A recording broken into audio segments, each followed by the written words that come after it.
कृपा की दृष्टि किसकी पड़ रही है? किसी ने नहीं देखा।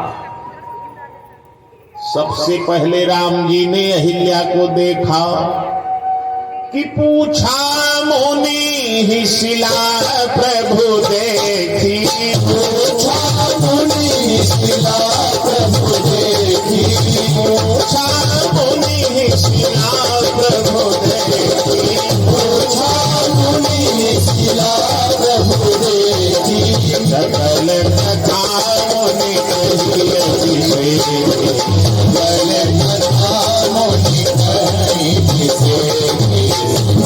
कथा मुनि कही जिसे, श्री राम जय राम जय जय राम जी, श्री राम जय राम जय जय राम जी, श्री राम जय राम जी, श्री राम जय राम जय जय राम जी, जय जय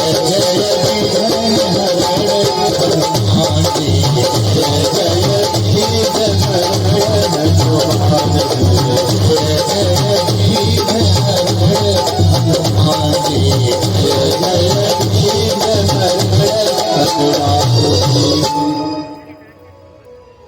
राम जी ने पूछा गुरुदेव कि पत्थर की शिला नारी आकृति में कौन है?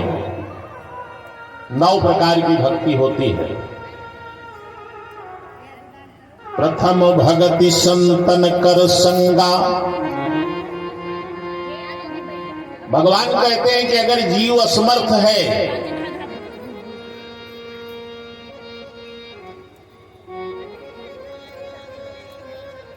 और मन वचन कर्म से मेरा शरणागत है तो उसके योग क्षेम का निर्वाह मैं स्वयं करता हूं। अनन्या चिंतयन्तो मां ये जनाः पर्युपासते तेषां नित्याभियुक्तानां योगक्षेमं वहाम्यहम्। मतलब अगर आप भक्ति करने में असमर्थ हैं तो भगवान आपके योगक्षेम का निर्वाह करेंगे। जो मिला है उसकी रक्षा करना, जो नहीं मिला है उसको प्राप्त कराना, योगक्षेम। अब अहिल्या इस समय भक्ति नहीं कर सकती, भगवान अपने वचन का पालन कर रहे हैं। असमर्थ अहिल्या नवधा भक्ति करने में समर्थ नहीं है, इसलिए भगवान ने कहा कोई बात नहीं, अगर तुम संतन संगा नहीं कर सकती हो तो हम ही संत के संग में आ जा रहे हैं। प्रथम भगति संतन कर संगा, दूसर रति मम कथा प्रसंगा। दूसरी भक्ति है भगवान की कथा में रति। भगवान ने कहा कि तुम हमारी कथा सुन नहीं सकती, जड़वत हो गई हो, इसलिए हम जीव की व्यथा सुन ले या जीव हमारी कथा सुन ले, दोनों का परिणाम एक ही होगा। हनुमान जी लंका में गए तो विभीषण को राम जी की कथा सुनाया, तब हनुमंत कही सब राम कथा निज नाम। विभीषण का कल्याण करना था कि भगवान के चरणों में इसकी रति मति गति और दृढ़ हो और इसका कल्याण हो जाए, प्रभु कृपा कर देंगे। लेकिन जब राम जी से मिले तो सुग्रीव की व्यथा राम जी को सुना दिया। नाथ शैल पर कपिपति रही, सो सुग्रीव दास तो वही, नाथ ताहि सो मैत्री कीजे, दीन जानित ही अभय कही। परिणाम दोनों का हुआ। दीनता सुन करके, जीव की व्यथा सुन के भगवान द्रवित होकर कृपा कर देंगे, उसका कल्याण हो जाएगा। कथा सुन के भी कल्याण हो जाएगा। तो भगवान ने कहा कथा नहीं सुन सकती हो अहिल्या, तो दूसरी भक्ति का निर्वाह कर रहा हूं, तुम्हारी व्यथा सुन ले रहा हूं गुरु जी से। सकल कथा तुम कही विशेखी। अहिल्या की कथा गुरु जी ने राम जी को सुनाया। गौतम नारी श्राप बस उपल देह धरि धीर, शरण कमल रज चाहत कृपा करहु रघुवीर।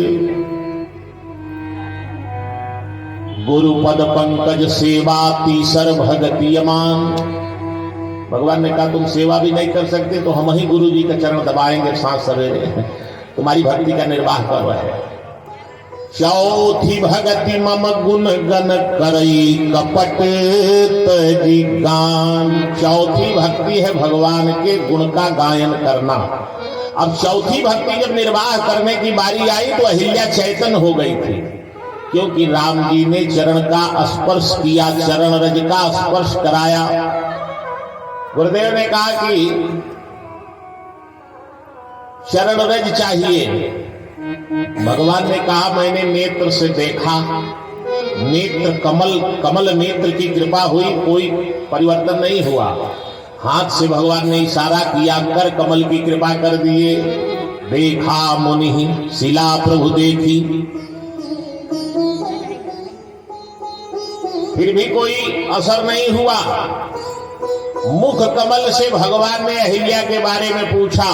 कर कमल, नयन कमल और मुख कमल की कृपा से काम नहीं बना, तब गुरुदेव की तरफ देखे। गुरुदेव ने कहा चरण कमल रज चाहत, इससे काम नहीं बनेगा, चरण कमल रज की जरूरत है। राम जी ने कहा गुरुदेव ऋषि पत्नी है, चरण रज का स्पर्श? बोले हाँ राघव, क्योंकि अहिल्या का पतन भी रज के द्वारा हुआ है, और जिस रज से अहिल्या का पतन हुआ वह रज काम से जुड़ा था, और जिस रज से अहिल्या का उद्धार होगा वह रज राम से जुड़ा हुआ है। बोलो भगवत्सल भगवान की चरण कमल रज चाहत, कृपा करहु रघुवीर। भगवान ने चरण रज का स्पर्श किया, अहिल्या की चेतना वापस आ गई। भगवान ने कहा देखो तुम जड़ थी तो मैंने 3 भक्ति का निर्वाह कर दिया। प्रथम भगति संतन कर संगा, दूसर रतिमम कथा प्रसंगा, गुरुपद पंकज सेवा, तीसरी भगति अमानी, चौथी भगति मम गुण गन करई कपट तजी गान। अब तुम्हें चेतना वापस आ गई है, अब तुम चौथी भक्ति का निर्वाह स्वयं करो। योग क्षेम बहाम में हमने निर्वाह कर दिया है कि परसत पद पावन, शोकन सावन, प्रगट भई तप पुंज सही, देखत रघुनायक जन सुखदायक, सनमुख होई कर जोरी रही। स्तुति भगवान की प्रारंभ किया अहिल्या जी ने, वरदान मांगा कि आपके चरण कमलों में मेरा मन रूपी भ्रमर निरंतर ही लगा रहे, यही वरदान मुझे दे दीजिए प्रभु। पद कमल परागा रस अनुरागा, मम मन मधोप करई पाना। यही तो मांगा। भगवान जब जाने लगे द्वारिका के लिए, महाभारत के उपरांत सारे लोग आए, सबने अपनी अपनी मर्जी से कुछ न कुछ मांगा। सुभद्रा की बारी आई, लोगों ने कहा भाई वे तो भगवान की बहन है, कुछ भी मांग सकती हैं, अब देखो क्या मांगती हैं। कन्हैया ने कहा बहन मैं जा रहा हूं, तुम्हारी भी जो इच्छा हो मांग लो। सबकी निगाहें सुभद्रा पर टिकी हुई है कि क्या मांगेंगी, पता नहीं क्या मांग लेंगी। और जब मांगा महाराज सुभद्रा जी ने गजब का मांगा। कृष्ण त्वदीय पद पंकज पंजरांते, अद्यैव में दिशद मानस राजहंस, प्राण प्रयाण समय कफ बात तिक्तई, कंठावरोधन विधौ अस्मरणम कुतस्थे। हे गोविंद, कि मेरा मन रूपी भ्रमर आज ही आपके कमलवत चरणों में लग जाए। भगवान ने कहा क्या बात कर रही हो, लोग 90 साल के बाद सोचते हैं कि अब मंत्र उंतर लग भजन करी, अभी से तुम ये सब। इसलिए बस यही चाहिए गोविंद कि आज ही से ये मेरा मन रूपी भ्रमर आपके कमलवत चरणों में लग जाए, यही वरदान दे दीजिए। बोलिए भक्तवत्सल भगवान की जय हो। अहिल्या ने भी यही मांगा, पद कमल परागा रस अनुरागा मम मन मधुप करई पाना। राम जी की कृपालुता देखें। है कोई माई का लाल, किसी का धन चला गया हो 10 लोग मिलकर धन लौटा देंगे, वापस आ गया धन। कुर्सी चली गई हो जिता देंगे, फिर कुर्सी मिल जाएगी। मान सम्मान चला गया है फिर आ जाएगा। लेकिन ईमानदारी से बताइए, किसी स्त्री का पातिव्रत धर्म चला जाए, है कोई माई का लाल जो वापस लौटा दे? लेकिन हमारे रघुनाथ जी उसमें भी सामर्थ्यवान है। गई बहोरी गरीब निवाजू सरल सबल साहिब घुराजू। गई चला गया हो पातिव्रत धर्म भी, बहोर माने लौटाने की सामर्थ्य अगर किसी में है तो रघुनाथ जी में है, और करके दिखाया भगवान। अहिल्या का खोया हुआ पातिव्रत धर्म लौटा दिया भगवान ने, निष्पाप और निष्कलंक बना दिया। गौना जा रहा है। कौन? गौतम ऋषि आए हुए हैं, लिवा करके अहिल्या को जा रहे हैं। कैसे? कहते हैं कि जैसे कोई अपनी नवविवाहिता पत्नी का गौना करा के ले जा रहा हो। गवने मुनि गौतम गवनो सो लवाई के। गवने मुनि गौतम गवनो सो लवाई के, गौना करा के ले जा रहे, अर्थात निष्पाप और निष्कलंक बना दिया राम जी ने। ये राम जी की कृपालुता और दयालुता है प्यारे। अहिल्या का भगवान ने उद्धार किया। बोलो भक्तवत्सल भगवान की। रघुनंदन राघव राम हरे सिया राम हरे सिया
कभी कभी व्यक्ति निहित स्वार्थ में समाज कल्याण की बात को विस्मृत कर देता है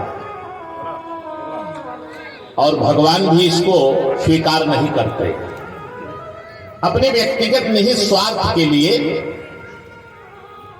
यदि संपूर्ण समाज के लोक कल्याण की बात को आप गौड़ बना देंगे, ये विशाल यज्ञ का अनुष्ठान किसी व्यक्ति विशेष का नहीं है प्यारे।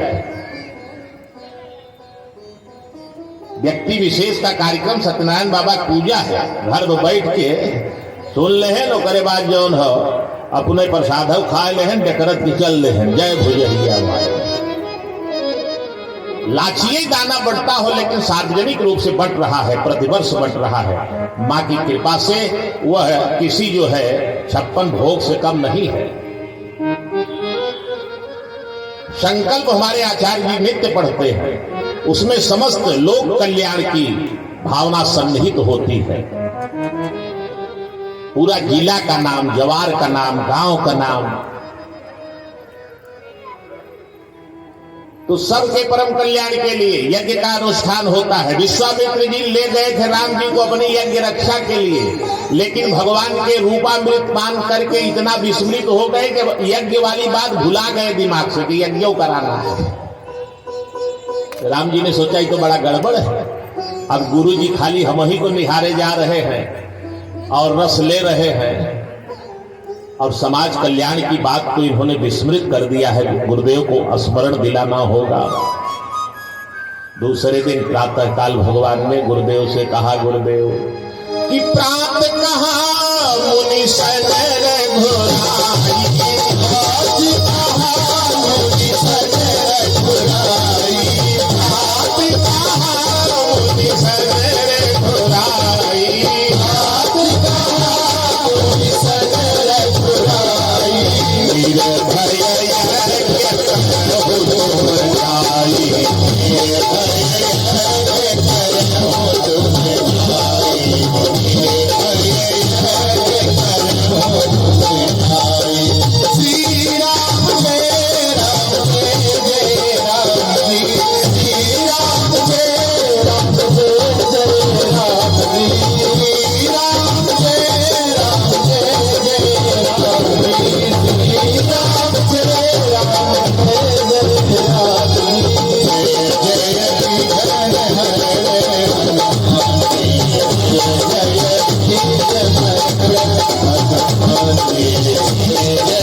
बाबा बतावत रहन कह रहे प्रयागराज गेड़े मेहरारू हेराई जो ही में लगा बहुत रोवत रहे कपार पीट तो रोवत रोवत चला गए। वही बंधवा पे फिर राम जानकी के मंदिर रहा, वही सिरता पड़ गए दंडवा। रोवत रहा, भगवान से प्रार्थना है भगवान पत्नी मिल जाए, हे भगवान। देखिए नागा बाबा उधरिया से आ रहे थे, सड़सा लेके देखे नहीं पड़ा है, रो रहा है। सड़सवा से इसे ठेले कर रहे कहीं रो रहा है, बाबा हमार मेहरारू हेराएगी, मेहरारू हेराएगी। तो यहाँ कहे कर रो रहा है, कहे वह भगवान से प्रार्थना कर रहे हैं कि मेहरुआ खोद देते, एक सांसा मारे बाबा कहे नहीं देखो कहीं का ये करे लगवा रोवत है, ये तो मेहरारू खोद दी है, ये न हो कि मेहरारू हेरार रही एक यह खूब रोवत रहे। इनकर मेहरारू जो खोज की मिलाए रहा, वह देख बंधा के नीचे वही लेटा बाटे विश्राम कर रहे हैं, और वही लड्डू लेके जे और नहीं से प्रार्थना कर जो इनकर मेहरारू खोज की मिलाए रहा, वह तोरो मेहरारू मिलाए गया। उसके बेचारा हनुमान जी के पास लड्डू उड्डू चढ़ाए, पूजा के है, संयोग से 10 मिनट बाद आ ही गए। बोलिए आनंद कंद भगवान की। भगवान ने कहा गुरुदेव यज्ञ प्रारंभ कीजिए, निर्भय यज्ञ करो तुम जाई। होम करन लागे मुनि झारी, आप रहे मख की रखवारी। भगवान यज्ञ की रक्षा कर रहे हैं, विश्वामित्र जी महाराज आहुति प्रदान कर रहे हैं। यज्ञ पूर्ण करके अहिल्या का उद्धार करके विश्वामित्र ने कहा राघव मेरा यज्ञ तो पूर्ण हो गया, एक यज्ञ वर्षों से चल रहा, आज तक उसकी पूर्णाहुति ही नहीं हो पा रही है, और बिना आपके उसकी पूर्णाहुति संभव भी नहीं है। वो कैसा यज्ञ है गुरुजी? सतचंडी यज्ञ है कि रुद्र महायज्ञ है कि मानस यज्ञ है? बोले नहीं, ये सब यज्ञ नहीं है। धनुष यज्ञ सुनी रघुकुल नाथा और हरसी चले मुनिवर के साथ। धनुष यज्ञ हो रहा है राजा। चलिए आप लोग भी उसी यज्ञ में पधारिए।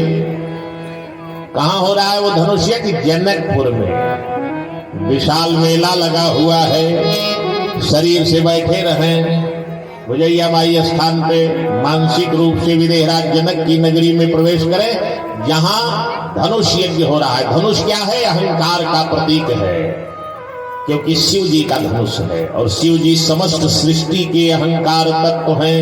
अहंकार शिव बुद्धि यज मन शशि चित्त महान, मनुज बास सचराचर रूप राम भगवान। अहंकार जब तक जीवन में टूटेगा नहीं, तब तक ज्ञान और भक्ति का मिलन नहीं हो सकता, और भक्ति विहीन ज्ञान जीवन में टिकने वाला नहीं। तो अहंकार का धनुष टूटेगा और ज्ञान भक्ति का सीताराम जी का मिलन होगा। कहां? जनकपुर में। आज न होए बिहने होए राम जी के विवाह। कल विवाह की तैयारी करके आप लोग आइएगा। जितना सामान बियाहन लागत है, जिसके पास जो जो हो भगवान की इच्छा से। अब देखा केरा और आएगी बहनव ले आया भाई। केला सेब संतरा मिठाई रुपया पैसा कपड़ा लत्ता धोती साड़ी बर्तन पप्पू जी कुल लेके बिहान आवत जाओ। ठीक बा। सीता जी का सिंदूर दान होगा। राम सी सिर से दुर्दे, और सीता जी के सिंदूर दान में दान करेंगी, आपके सिंदूर सुहाग की रक्षा होती रहेगी। कोरोना के बाद जे बजी जाल पूरे कहे रहा नहीं तो टिकट कट दिए। अब ओकर भैया आवे वाला सुनात वो अवर बिकराल बा, तो बच्चा को हो तो लेके आवत जाऊ बिहान। और भगवान की विजय का प्रतीक है। आप चाहते हैं कि विजय हो पराजय न हो, तो भगवान की विजय का स्वागत करते हुए आप भी दान कर सकते हैं यथाशक्ति, जो भी आपके पास परमात्मा ने दिया है। भाव जगत में कल भगवान के सीताराम जी का पावन मिलन विदेहराज जनक की नगरी में। जनक जी गजब के तपस्वी है महाराज। निमंत्रण नहीं भेजे थे राम जी के पास, ब्रह्म को बुलाने भी नहीं गए थे। केवल उन्होंने एक कार्य किया, भक्ति को अपनी गोदी में प्रकट किया। ब्रह्म को बिना निमंत्रण के चल करके उनके पास तक आना पड़ा। बोली आनंद कंद भगवान की जय हो। विश्वामित्र के आगमन की सूचना जब जनक जी को मिली ना, तो जनक जी महाराज गए स्वागत करने के लिए। और जब राम लक्ष्मण को देखा विदेहराज जनक ने महाराज, जनक जी के होश उड़ गए, रोक नहीं पाए अपने आप को। विश्वामित्र से पूछ ही दिया, मुनिवर कृपा करके हमें कुछ संदेह हो रहा है। कहु नाथ सुंदर दो बालक और मुनि कुल तिलक कृप कुल पालक। महाराज ये दोनों राजकुमार कौन हैं? ऋषि की संतान है कि किसी राजा के राजकुमार हैं?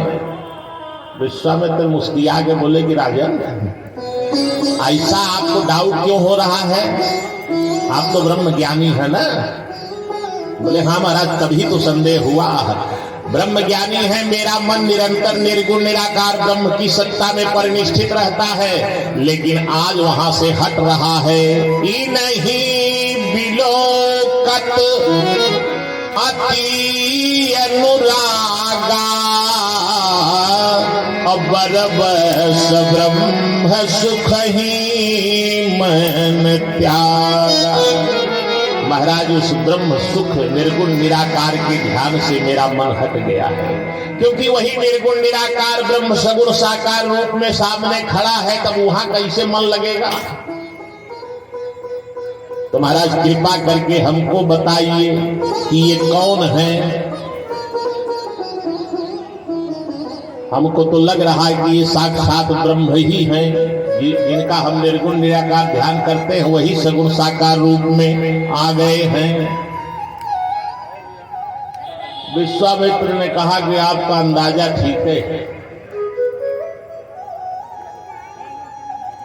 उभय देह धरि की सोई आवा, जैसे ही जनक जी ने अपना संशय व्यक्त किया, विश्वामित्र ने कहा, राजन ठीक कह रहे हो। कह मुनि बिहसी कहे निपनी का, बचन तुम्हार न हो यली का। राजन आप ब्रह्मज्ञानी हो, आप जो कह रहे हो ठीक ही कह रहे हो, आपकी वाणी असत्य नहीं हो सकती। ए प्रिय सब ही जहां लगी प्राणी, ये सबको प्रिय है। अब मैंने ब्रह्म की व्याख्या करने जा रहे हैं विश्वामित्र जी। मन मुस्काहि राम सुनि बानी। राम जी ने कहा, तो बाबा सब गड़बड़ कर देंगे, हम नरलीला करने आए हैं, पूरा बायोडाटा पथंदा कुंडली बताने जा रहे हैं। ये प्रिय सब यहाँ लगी प्राणी, तो मन मुस्काहि राम सुनि बानी। भगवान ने सिग्नल दिया मुस्कुरा के, बाबा अब आगे का अगर सब बता ही देंगे तो नरलीला काहे के रह जाएगी। विश्वामित्र ने कहा, ठीक है कह रहे हैं, हम बहक गए थे, अब BD2 पकड़ा दे रहे हैं, झट से कौन बात है। बोले हाँ राजन ठीक है कह रहे हैं, आपकी बात सही ही है। और ये इनका परिचय हम आपको दे दें कि कौशलेश दशरथ के जाते, कौशलेश दशरथ के